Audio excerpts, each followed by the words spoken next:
Partnerem odcinka jest Pomorze Zachodnie.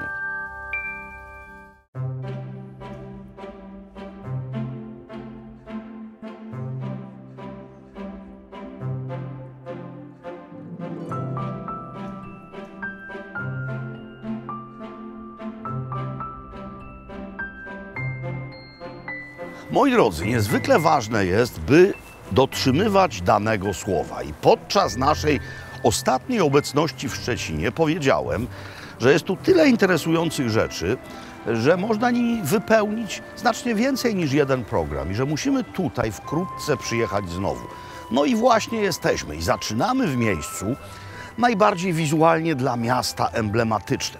W dodatku w miejscu, które jest przykładem architektury monumentalnej z początków XX wieku, niezwykłej w skali całej Europy.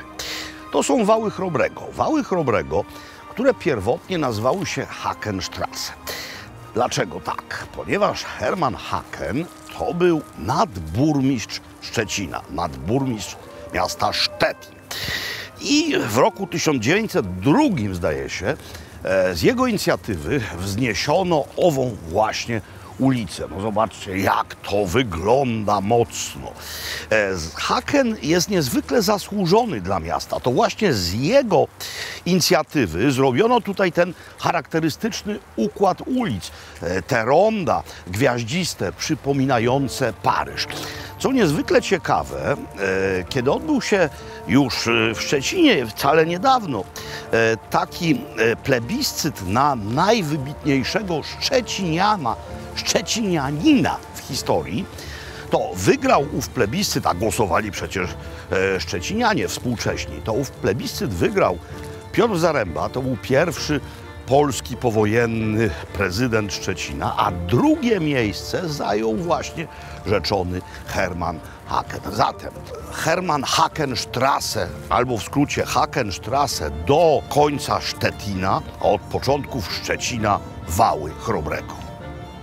Wały Chrobrego. A czy Bolesław Chrobry był kiedyś w Szczecinie? Nie. Raczej nie. No nic o tym nie wiemy w każdym razie. Jest pewne, że Szczecin i Pomorze to była domena państwa Mieszka I, którą odziedziczył Chrobry. Ale z czasem państwo polskie ówczesne utraciło kontrolę nad tymi ziemiami na rzecz plemion Wieletów, no i co ważniejsze, cesarza Henryka II. To było miejsce niezwykle strategiczne, ujście Odry. Nie zmienia to jednak postaci rzeczy, że niezwykle symbolicznym wydarzeniem dla Szczecina w roku 1945 było zatknięcie polskiej flagi w miejscu, gdzie w dalszym ciągu wisi i dumnie powiewa. To jest mianowicie dawny budynek rejencji szczecińskiej, Urzędu Pruskiego. W tej chwili siedziba Zachodniopomorskiego Urzędu Wojewódzkiego. Powiedziałem przed chwilą, że wały Chrobrego wzniesiono w roku 1902. No oczywiście zaczęto je wówczas wznosić. Ten proces musiał trwać parę lat, zważywszy na wielkość tego przedsięwzięcia. I ów, zresztą bardzo ładny budynek, również w tym czasie postawiono. Po tym ostatnim szczecińskim odcinku zarzucaliście mi również w komentarzach, że nie odwiedziłem kina Pionier. No jakże to tak, pisaliście, być w Szczecinie i kina Pionier nie pokazać. No ale nie da się pokazać wszystkich szczecińskich atrakcji w jednym odcinku. Dlatego też jesteśmy tutaj po raz kolejny i dlatego też właśnie idziemy do kina Pionier. A dlaczego ono jest tak ważne? No o tym w środku. Wedle Księgi Guinnessa kino Pionier jest najdłużej, nieustannie w tym samym miejscu działającym kinem na świecie. Swoją działalność zainaugurowało 26 września 1909 roku. To była ta sala, ale ona wtedy wyglądała inaczej. To był rodzaj kawiarni z kinematografem, więc były tu takie normalne kawiarniane stoliki, był instrument, pianino, grał na tym instrumencie taper, ludzie zamawiali różne rzeczy, konsumowali je i przy okazji coś tam oglądali. Co niezwykle ciekawe, takową salę właśnie kawiarni z kinematografem mamy odwzorowaną piętro niżej, a tutaj w tym oryginalnym wnętrzu kino. W tym samym wnętrzu. To kino, kiedy zaczynało swą działalność, nazywało się Helios. Potem zmieniało nazwy. W Szczecinie już po II wojnie światowej na początku nazywało się Odra, a bodajże od roku 1950 to jest Pionier. I działa cały czas. Nie dbamy jakże często o tego typu pamiątki. No, w Krakowie co najmniej jeden przykład mogę znaleźć kina, które było już kinematografem w czasach nieboszczkiej Austrii, a w tej chwili to jest supermarket. A tutaj się udało. Szczecińskie kino Pionier cały czas wyświetla. J23 dalej nadaje, a Pionier wyświetla. I niech tak zostanie po wsze czasy.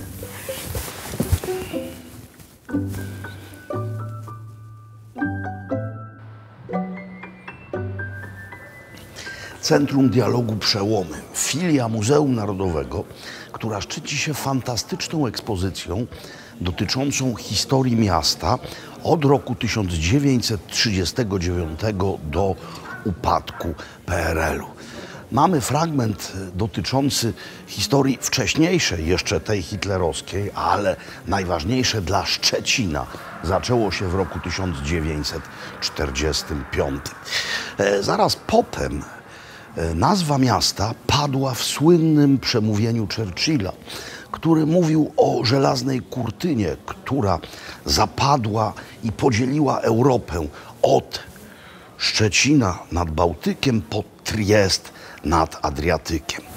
Z miasta wyjeżdżają jego dawni mieszkańcy i przyjeżdżają nowi. Nie przypadkiem tutaj, w tę strefę, wchodzimy w ten sposób, jakbyśmy wchodzili do zwykłego wagonu kolejowego, często towarowego. To właśnie tak najczęściej przyjeżdżali tu nowi Szczecinianie. Oczywiście przyjeżdżali oni dobrowolnie, jako repatrianci z ziem, które Polska na wschodzie utraciła. Przyjeżdżali tu ludzie z wyboru, z biednych części centralnej Polski. W końcu przyjeżdżali tutaj ludzie wysłani tu przymusowo. Niezwykła ekspozycja. No, mamy tutaj różne święte obrazki. Ludzi, którzy chcieli tu odmienić swój los. Wielkie miasto to była dla nich szansa. Mamy pamiątki po polskich Żydach. Mamy w końcu rzeczy, które były zabrane na daleką, jakże okrutną tułaczkę. To jest wrzeciono, które wędrowało z pewną panią przez Sybir z zesłania. To jest kapa, którą wzięto z Wilna. Tutaj są łemkowskie stroje, które zabrali ci, którzy w ramach akcji Wisła zostali właśnie przymusowo tu wysłani. W tymże muzeum, bo przeszedłem wcześniej przez tę salę, dowiedziałem się na przykład rzeczy jakże frapującej. Mianowicie ZOMO, którego pały sam poczułem, bo ZOMO istniało aż do końca PRL-u i pałowało nasze pokolenie. Mnie również spuścili manto. Otóż ZOMO powstało właśnie po wydarzeniach w Szczecinie. Otóż w roku 1956, kiedy to sowieckie tanki spacyfikowały powstanie na Węgrzech w Budapeszcie, tutaj ludzie, szczecinianie wzburzeni, zaatakowali sowiecki konsulat, wznosząc hasła precz Sowieci od Węgier, precz Sowieci od Polski. Ów budynek zdemolowano i wówczas ten bunt stłumiło KBW, czyli Korpus Bezpieczeństwa Wewnętrznego, ale po tym właśnie powołano niesławne, zmotoryzowane odwody milicji obywatelskiej, czyli w skrócie ZOMO. No i jaka refleksja nachodzi człowieka po obejrzeniu tego wszystkiego? Że Szczecin to jest po prostu cała Polska. Ta, która dzisiaj jest Polską i ta w którymś pokoleniu, która Polską już dzisiaj nie jest. Szczecin to jesteśmy niejako my wszyscy. Jest tu dużo smutnych rzeczy, ale są też rzeczy wspaniałe, jak na przykład obrazy Edwarda Dwórnika. Ten obraz to jest Świnoujście z cyklu Podróże autostopem z roku 1967. W komentarzach pod ostatnim filmem o Szczecinie pisaliście z wyrzutem pewnym, że nie pokazałem pasztecików. Tak, nie pokazałem ich. Z całym szacunkiem dla tych pasztecików, ja po prostu za nimi nie przepadam. Nie chodzi o to, że ta maszyna, na których zaczęto je robić, pochodziła z demobilu Armii Czerwonej. Nie, nie o to chodzi. Po prostu uważam, że miasto godne jest lepszej rzeczy, którą bierze się do łapy, lepszego street foodu. No i to jest właśnie taki street food. Tutaj w centrum Przełomy działa Kafe Przełomy i podają tu legendarną już bułę ze śledziem. Buła jest pierwszorzędna i nadzienie jest pierwszorzędne. I to jest właśnie coś, co moim zdaniem łączy dwie tendencje. Po pierwsze tendencję historyczną, znacznie odleglejszą niż Armia Czerwona, a po drugie w ten sposób idzie się z czasem, z postępem i z osiągnięciami, no bo to jest zdrowe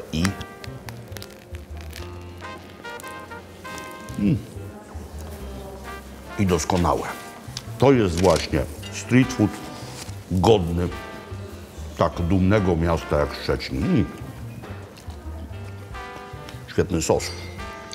Bardzo dobra rzecz.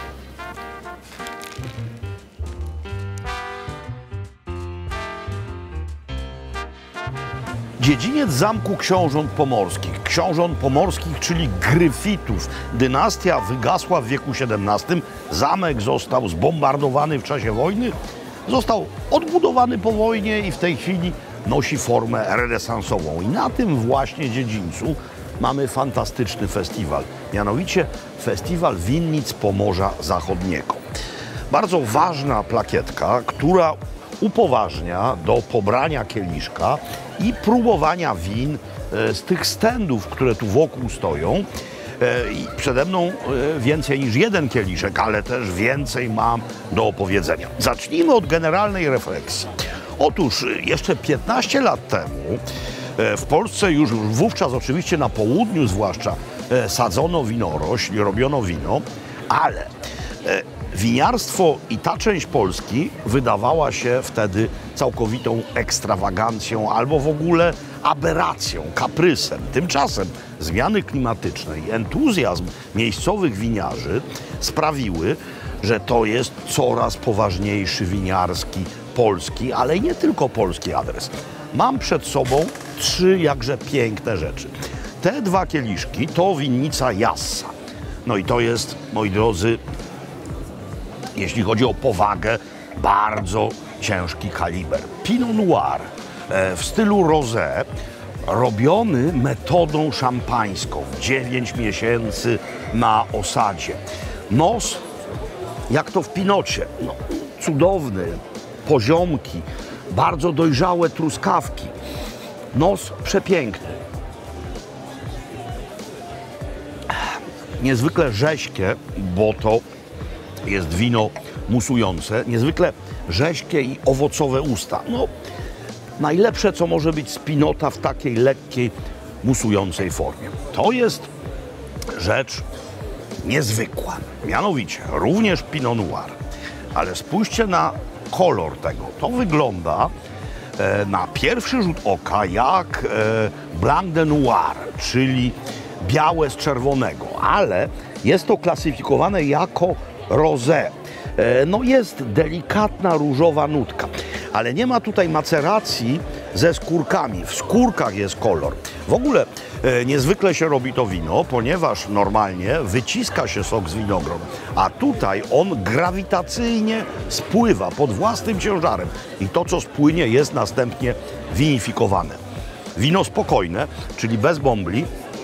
Mamy ten sam przepiękny, nie do pomylenia z niczym innym pinotowy nos i świetne, krągłe, rześkie usta.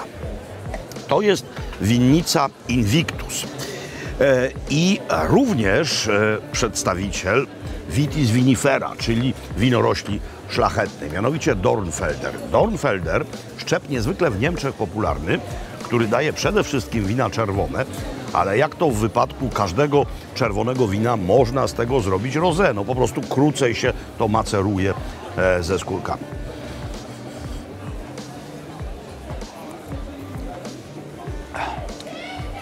Świetne, rześkie, owocowe wino o bardzo wyraźnej kwasowości, idealnie pasujące do letnich dni, bo jest właśnie rześkie. Dornfelder, jeśli jeszcze zaczną tutaj uprawiać Gutedela, który jest bardzo łatwym szczepem do uprawy. Robi się Gutedela i w Niemczech, w Badenie, i w Szwajcarii, Chasselas, to się tam tak nazywa, to w ogóle będę szczęśliwy. Ale jak tu i tak nie być szczęśliwym, skoro mamy tutaj taki ludzki entuzjazm, tylu winiarzy i coś, co kiedyś wydawało się kaprysem, w tej chwili jest jakże ważną częścią miejscowego rolnictwa. Zresztą jeszcze w tym odcinku będziemy w pewnym miejscu, które jest nie tylko znane lokalnie, będziemy w pewnym winiarskim miejscu, którego sława sięga całej Polski. Zmierzamy ku naszemu kolacyjnemu przeznaczeniu. To jest ulica Księcia Bogusława X. No i widać wyraźnie tutaj ów wprowadzony przez Hakena gwiaździsty układ miasta. I ta ulica jest ważna z paru powodów. No, po pierwsze, to jest deptak. Pierwszy taki deptak w Szczecinie. Miejsce zamknięte dla ruchu, tylko dla pieszych. Po drugie, jest to ulica, która niemal w całości jest taka, jaką była przed wojną. Mamy tu eklektyczne kamienice. Poza drobnymi wyjątkami nie ma tu plomb powojennych. No więc na podstawie tegoż miejsca można sobie wyobrazić, jak wyglądało ono przed wojną. A na końcu tej ulicy zasiądziemy. To miejsce jest doskonałym przykładem na to, że opłaca się robić dobre rzeczy. Nazywa się Zakotwiczony Oysters and More. I kiedyś to był, moi drodzy, food truck. Zresztą niedaleko stąd stał. Food truck, który cieszył się ogromną popularnością. Dziękuję bardzo. Cieszył się ogromną popularnością i właściciele owego przedsięwzięcia postanowili zaryzykować. No i przenieśli się do wnętrza. Tutaj miała być hamburgerownia, ale teraz jest właśnie zakotwiczone. Jest to miejsce, które specjalizuje się w rybach i owocach morza, chociaż ma też w karcie kącik mięsny. No i to jest fusion, rzeczy z całego świata. Zresztą pisaliście o tym w komentarzach, że jakże to Szczecin bez zakotwiczonego. Mieliśmy to w planach.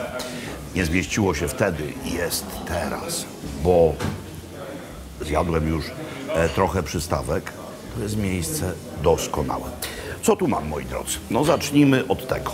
Są tu ostrygi, ale ostrygi surowe wyglądają po prostu jak ostrygi surowe, one też są. Natomiast wziąłem różne ostrygi zapiekane.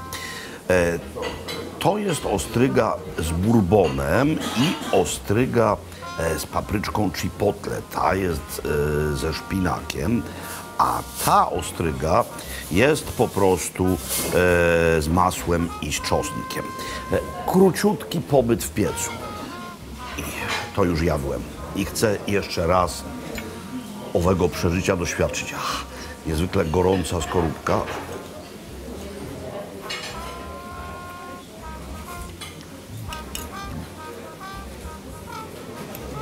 Jeśli w bardzo gorącym piecu ostryga pobędzie chwilę, nie jest wymęczona, w dalszym ciągu jest soczysta, oddaje swój smak. I te dodatki, to jest rzecz absolutnie świetna. To jest kolejna przystawka, mianowicie dwa rodzaje tacosów. Tutaj mamy tacosiki z krewetkami, A tutaj mamy takosiki z kałamarnicą, bez inkaustu. No i teraz tak, to skropiłem, więc to biorę i uszczknę troszeczkę. Niezbyt dużo, ponieważ muszę mieć wolne usta, żebyście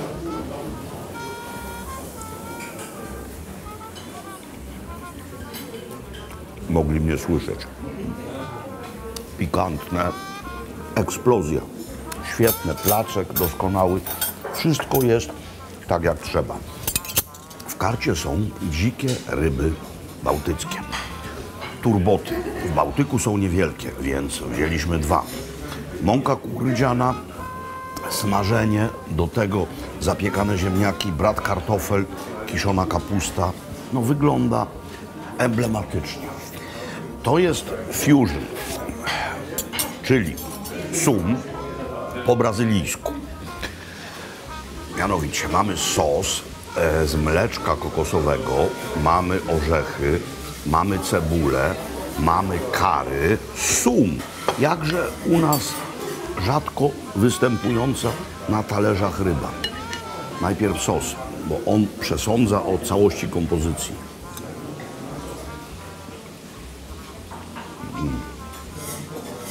Lekko pikantne, intensywne, doskonałe.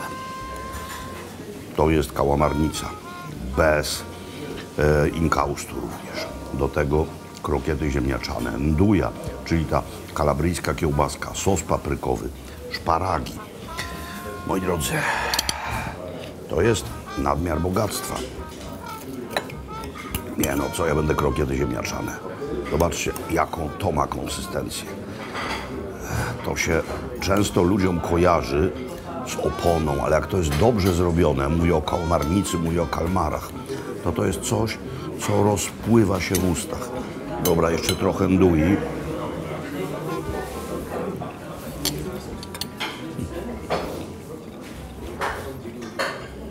Muślinowa konsystencja. Sos paprykowy nie jest ostry. Papryka pieczona, przetarta, ale odrobina ndui dodaje temu charakteru. I w kieliszku trochę Grinera Veltlinera. Tak, to jest miejsce twórcze. To jest jedno z tych miejsc, które kształtują trendy. Niewielkie, dzięki temu może trzymać jakość i żeglować swobodnie po oceanach morskich smaków, które są niezmierzone, które są niezgłębione. Tak, można to powiedzieć śmiało. To jest jedna z kulinarnych wizytówek Szczecina. Oby więcej utalentowanych food truckowców zakładało miejsca stacjonarne. Niech żyje sukces. Jesteśmy mniej więcej 60 km od ścisłego centrum Szczecina, w miejscowości Przelewice, ale w naszej opowieści musimy cofnąć się do czasów, kiedy to na początku XIX wieku, Przelewice wówczas nazywały się Prylwic, założono tutaj majątek, czyli wybudowano pałac, a wokół tego pałacu założono park. No, było kilku właścicieli owego majątku, między innymi książę August Pruski, ale z punktu widzenia parku najważniejszym człowiekiem był Konrad von Borsig. To był ostatni właściciel niemiecki Prylwic.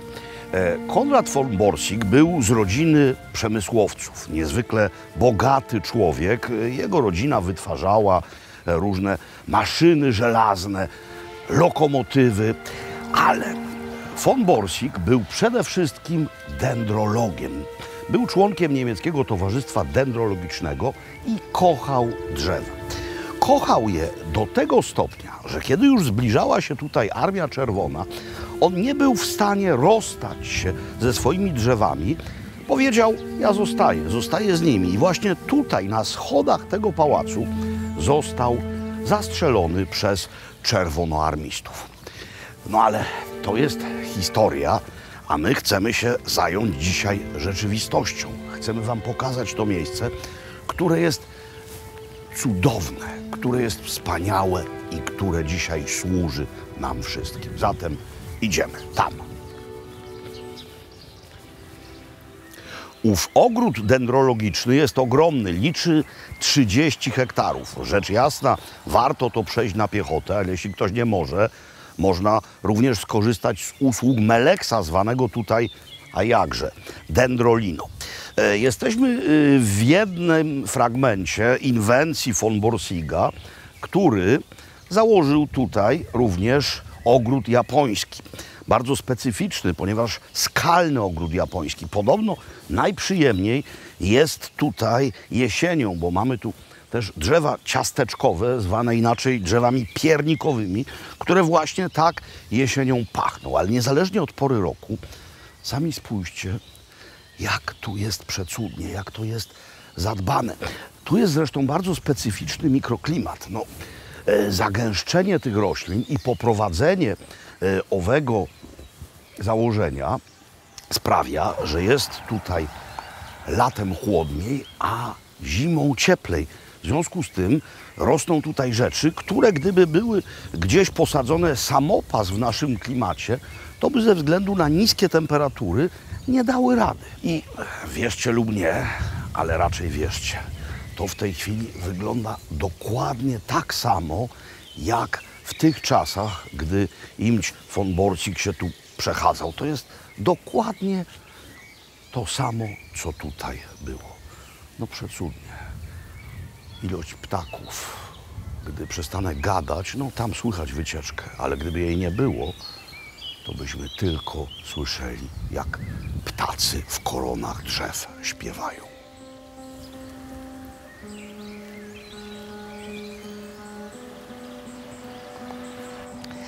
Z majątkiem związanych jest kilka historii, niekoniecznie wesołych. Jedną już znacie, no więc teraz kolejna. Książę August Pruski z Hohenzollernów, drugi właściciel Prilwitz, był człowiekiem niezwykle kochliwym. I miłością jego życia była Augusta Arendt, z którą nigdy się nie ożenił, ale miał z nią 7 dzieci. Ona, żyjąc z nim w nieformalnym związku, dostąpiła zaszczytu bycia baronową von Prilwitz, księżną, jako nieżona być nie mogła. No i zmarła i została pochowana tutaj. Książę wybudował dla niej mauzoleum. W tymże mauzoleum na takim katafalku zdobnym spoczywała trumna. Mauzoleum przetrwało wojnę, ale po wojnie ludzie szukali skarbów, no i zbezcześcili to miejsce. Wyrzucili trumnę, trumny nie ma zwłok, pozostały ruiny. Ruiny romantyczne, tak czy inaczej świadek owej historii. Mieliśmy 2 historie smutne, ale teraz historia nader optymistyczna i być może dlatego to właśnie teraz wyszło słońce. Co się mianowicie tutaj stało, kiedy Prilwitz zamieniło się w Przelewice? Ustanowiono tu PGR, ale szczęśliwie ów PGR nie zdewastował tego miejsca. To wszystko, zarówno zamek, jak i założenia parkowe, dotrwało do naszych czasów we względnie dobrym stanie. No ale konieczne były remonty, inwestycje, więc samorząd, najpierw gmina, a potem miejscowy urząd marszałkowski. Pieniądze samorządu, fundusze unijne. Jest to nie tylko niezwykłe miejsce do zwiedzania. To jest również miejsce, w którym odbywają się różnego rodzaju imprezy. To jest miejsce rekreacji. No bo mamy tutaj takie wydzielone fragmenty, grille, altany, plac zabaw dla dzieci. Tu na przykład odbywają się noce bajek. No i dlatego też mogę usiąść teraz koło Małego Księcia i powiedzieć wam, że to jest właśnie nasze dziedzictwo. Robiąc takie rzeczy, buduje się wspólnotę. Tak, to jest nasze kulturowe dziedzictwo. Korzystajmy z tego. Jeżeli wśród was są jeszcze ludzie małej wiary, którzy wątpią w to, czy też w Polsce, a zwłaszcza tutaj, w zachodniopomorskim, winiarstwo może być czymś więcej niż tylko działalnością hobbystyczną, garażową, to chcę wam przedstawić dowód na to, że tak, może. I w dodatku jest. Moi drodzy, miejscowość Baniewice. I to właśnie jest winiarnia, która wygląda lepiej niż wiele miejsc, które widziałem w krajach stricte od wieków winiarskich. Na przykład w Niemczech, na Morawach czy też w Austrii. Przed nami winnica Turnau. Panie i panowie, jeden ze współwłaścicieli, Jacek Turnau. Witam Państwa serdecznie, witam Cię, Robercie. Cześć. Mój drogi, przybył wielki sceptycyzm i zwątpienie wśród publiczności, kiedy w 2010 zakładaliście to miejsce? No, większość się pukało w głowę, powiem Ci szczerze. Jak to w zachodniopomorskim winnica? Byliśmy pierwszą winnicą, która miała tu powstać i oficjalnie tworzyć wino w naszym województwie, więc tak, więc sceptycyzm był duży, ale nie u mojego taty, który od początku wierzył w ten projekt. No jakieś winnice w czasach niemieckich tu były, ale to nie było słynne niemieckie miejsce winiarskie. Nawet nie wiem, czy to miało status oficjalnego okręgu winiarskiego niemieckiego. Ta historia, no już wcale nie tak krótka, przyznała wam rację. Macie w tej chwili ponad 40 hektarów winnic. Tak, 41 hektarów winnic, wszystko w Baniewicach. Zaczynaliśmy w 2010 roku od kilkunastu sadzonek tak naprawdę.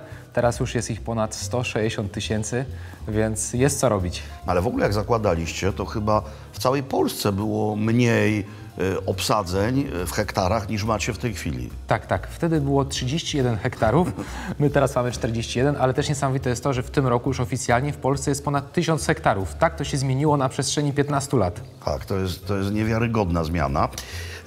Jeszcze jedna, którą dostrzegam i sprostuj mnie, jeśli się mylę, ale myślę, że nie. Kiedyś wszyscy sadzili raczej bezpiecznie hybrydę, czyli szczepy, które są łatwiejsze do uprawy w chłodniejszym klimacie, odporniejsze na nie tylko mróz, ale również choroby. A w tej chwili widzę wyraźnie, że coraz więcej miejsca zajmuje winorośl szlachetna, Vitis vinifera. I wy macie Chardonnay, i wy macie Pinot Noira, Caberneta macie, nie wiem. Tak, tak. Zaczęliśmy w ogóle od Solarisa przede wszystkim. No tak. Bo to jest nasza najważniejsza odmiana. Z tych 41 to mamy 17 hektarów Solarisa.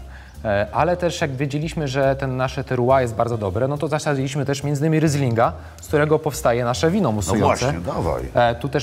Tu też mamy nie tylko Rieslinga, ale mamy też O Rieslingu zapomniałem. Johannitera i Seyval Blanc. Czyli to jest kupaż robiony metodą szampańską. Dobra, skoro mówimy o Rieslingu, to wspomnijmy o jeszcze jednej rzeczy. Waszym winemakerem jest Frank Faust, który jest niemieckim enologiem, no więc Riesling jest najważniejszą chyba niemiecką odmianą winorośli. Mało tego, jak przyjechał Frank, to powiedział, że mamy za mało Rieslinga, musimy go dosadzić. No i to lubię, to lubię. Dobra, to jest, tak, to są bąble, metoda szampańska.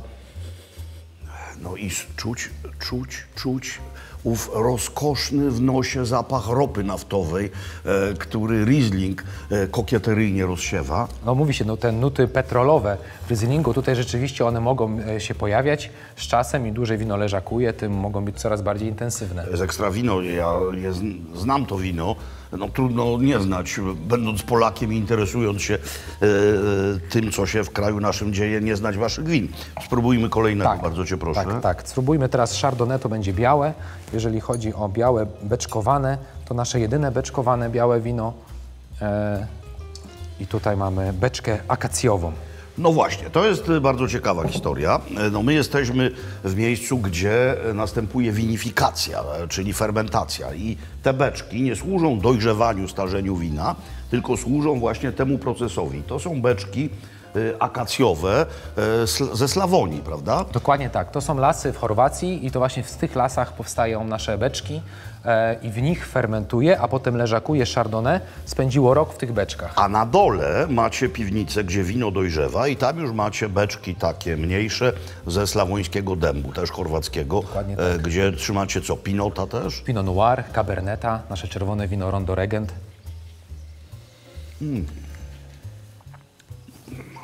Świetne, rześkie, nie zabite drewnem, bo drewno jest dobre, ale za dużo drewna to jak za dużo makijażu po prostu. Drewno potrafi zagłuszyć pracę winiarza albo też ukryć winiarskie błędy. A jak się nie ma nic do ukrycia, to beczki używa się w sposób stonowany.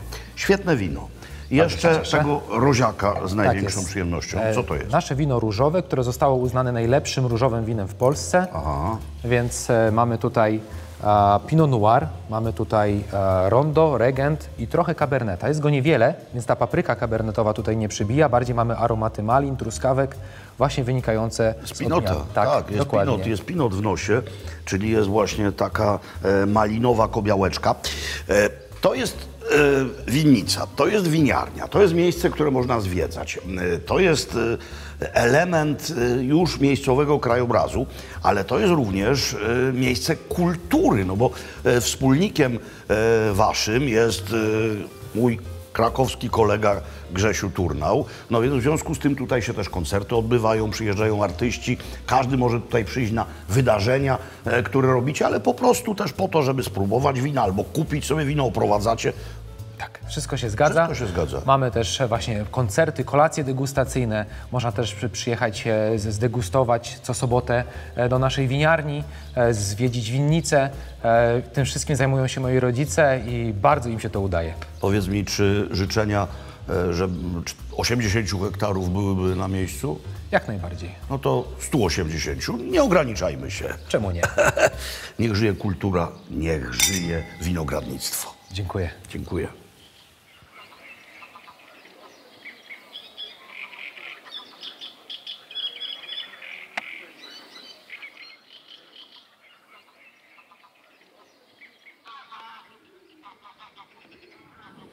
Naszą podróż po Pomorzu Zachodnim rozpoczęliśmy przy granicy polsko-niemieckiej nad Bałtykiem, w okolicach Świnoujścia. I kończymy ją przy granicy polsko-niemieckiej, ale w Cedyńskim Parku Krajobrazowym nad rozlewiskami Odry. Dojeżdżając tutaj, minęliśmy stare miasteczko Moryń z oryginalnym układem architektonicznym leżące nad pięknym jeziorem. Minęliśmy mnóstwo tras rowerowych, bowiem ten region stawia na turystykę rowerową. Jest tutaj przede wszystkim słynna trasa Blue Velo, prawie 300 kilometrów z północy na południe województwa, no i liczne odgałęzienia. To jest odgałęzienie międzynarodowe. Tam są Niemcy.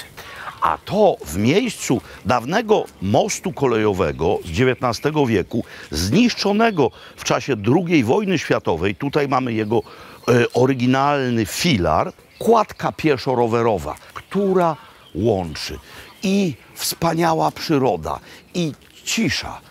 To są czarowne okolice i ten most, który ma znaczenie nie tylko praktyczne, ale również symboliczne. Ów most europejski, bo tak się on nazywa, postawiony w tym miejscu, ma symbolikę niezwykle głęboką. Bowiem to właśnie w tej okolicy, w roku 972, doszło do słynnej bitwy pod Cedynią.